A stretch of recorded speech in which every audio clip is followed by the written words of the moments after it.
To make the XP 3.0 more reliable for commuting, I'm going to be installing these Mr. Tuffy tire liners. And I'm going to start with some fresh tubes as well. I ordered some original tubes from Lectric and also ordered some fat tire tubes from Amazon. And I'm going to compare them just visually. These are the alternative tubes, not from Lectric. And here in the box, I got the ones from Lectric. Let's take a look at the quality visually between these alternative tubes and the Lectric tubes. Let's see if I can open this box without tearing the tubes. And these are the tubes from Lectric. Are they any different? You know what? The tubes from Lectric have slime already in them. That makes me very hesitant to install the alternative tubes that I bought. Yeah, so I think I'm going to actually end up going with the Lectric tubes because they're pre-filled with slime. So it would be silly for me to not do that.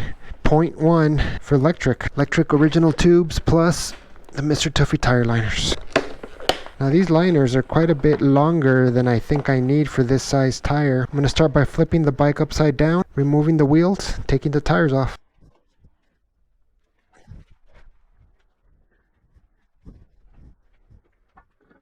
There we go. Let's remove the caps. We can have access to the nuts. And in the back, I'm going to have to remove the passenger pegs. For the front wheel, I'm using a 15mm wrench to loosen the axle nuts. Make sure you pull back on this retention washer. Tire comes right off. Now let's do one at a time. Let's take the air out of the tire.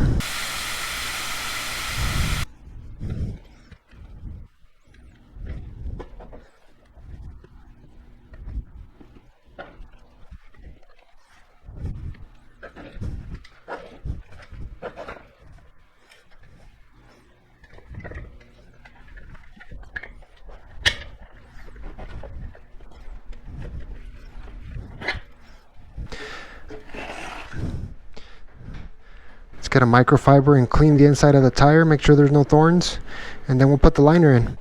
Clean the inside of the tire out. Now let's see what this liner looks like. Does it have any adhesive or anything? No. It looks like it just sits in there and is held by the tube and friction. Mr. Tuffy recommends that you just use the tube basically slightly inflated to hold it in place.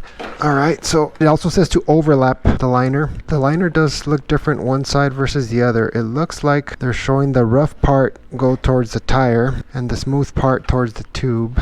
So let's do that. Let's try not to get it on the dirty garage floor. We'll see how well this works. It does seem to have a mind of its own. Maybe if I lay it flat, it's better. Now this liner is designed to be used in fat tires up to like 26-inch fat tires. It's going to be a lot of overlap on our Lectric 20-inch. This liner is so oversized for our tires compared to a 26-inch tire that I think I am going to trim it. This is just kind of annoying to handle when there's so much overlap. Trim maybe 2 feet off is what I'm going to do. That does feel kind of tough to cut with the scissors. So Mr. Tuffy is pretty toughy to get to sit still without the tube. I'm going to go ahead and take one of the Lectric tubes with slime in it, pump it up to shape a little bit, and hopefully that'll make it easier to get the liner to hold in place as I tweak its position. But let's see if we get this tube in here. It should be easier to... I'm not liking this Lectric tube at all. Look at this.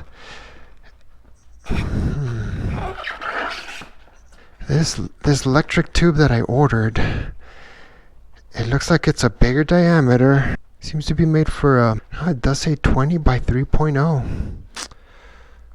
I don't like it. I don't like how it fits. Let's look at this part number. It's a different part number too. What to do? This one has slime in it too. I'm going to stick with the tube that I had in there. It has no punctures. It's fairly new because it came with the upgraded brake kit. I'm going to stick with the tube that was in. That came with the brake upgrade kit.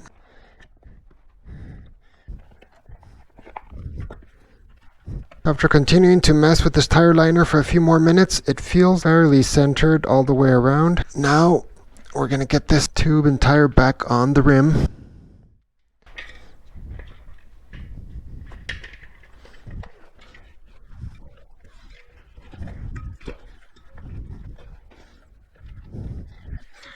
Now before we put the second bead in here, make sure that the tube is nice and straight.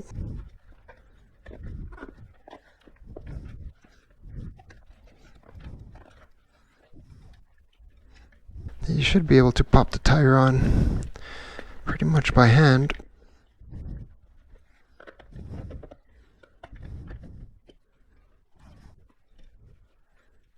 Okay, here we go. Just get it inflated. 35 psi to try to get some decent efficiency.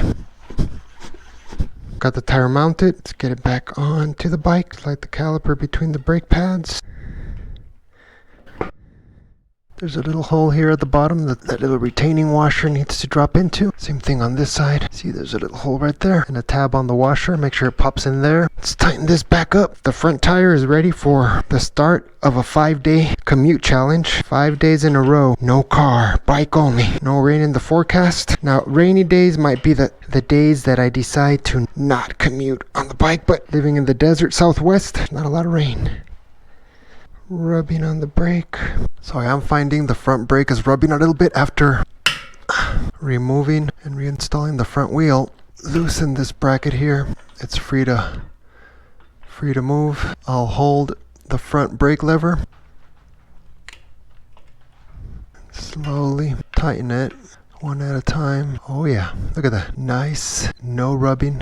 Now to install the rear tire liner, I gotta remove the rear wheel. That's a little bit trickier because I gotta remove the passenger foot pegs and deal with the chain, but it shouldn't be too bad. There we go. Then you also have to remove the torque arm, and we're also gonna have to disconnect the motor. This is the connector for the motor right here. It should pop right off. There we go. We got a torque arm on both sides.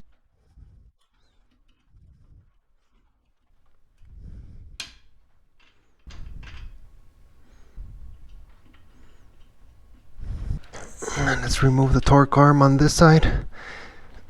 Because of the high torque of the motor, this little retention feature keeps the wheel from rotating within the frame and popping out and potentially tearing some of the cables that go to the back wheel.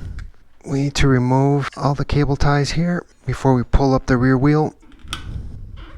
So there's 1, 2, 3, and 4. 4 cable ties. See, now the hub motor cable is loose and we should be able to remove the rear wheel, but there we go. With rear hub motors, it's often tight fit in the frame for some reason.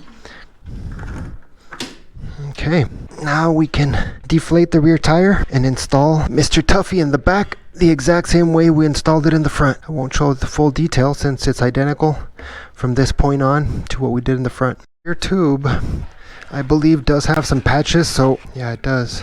So I'm actually going to put in one of these replacement tubes from Lectric, which I don't like because the diameter seems to be bigger and the tube seems narrower, but let's get it on there and see what it does, see if it explodes, so we can give Lectric some feedback as to how it's not a good size tube. I am actually going to put a little tiny piece of Gorilla Tape on this side because the overlap will protect that tape from potentially getting attached to the rubber tube. Put a piece of Gorilla Tape here.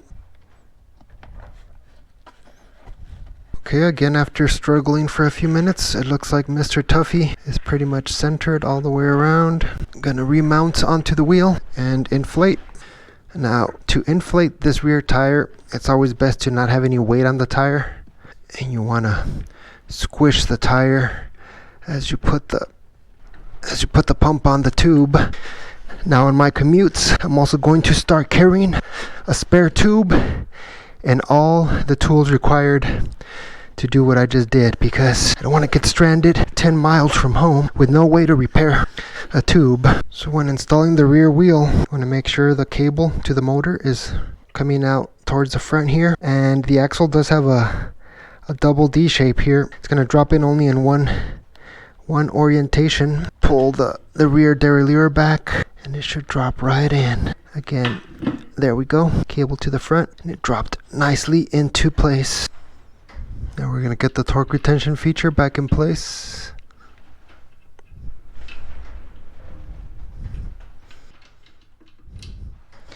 we can go ahead and just hand tighten the derailleur protector, the split washer, and the foot peg for now. Same thing on this side. Torque retention feature on first, then the split washer and the foot peg. I was worried that the rear brake was going to rub, but once you tighten the foot peg, even by hand, the alignment is good. Go ahead and tighten the foot pegs on both sides, the passenger pegs rather. Okay, no rubbing. Need to put new cable ties here to hold.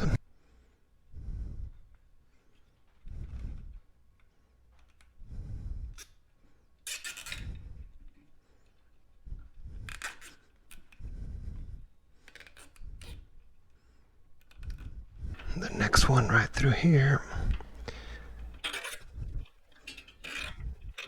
And another one through here. Before I put this last cable tie on, let's reconnect this connector. And the connector does have an arrow on either side. There's an arrow here and an arrow here that you need to align.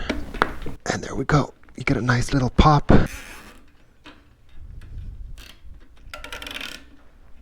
Trim all your cable ties. We're good to go. All done. Should be a more robust commuter now. If you find this type of content useful, please consider subscribing and hit that like button to be notified of future content.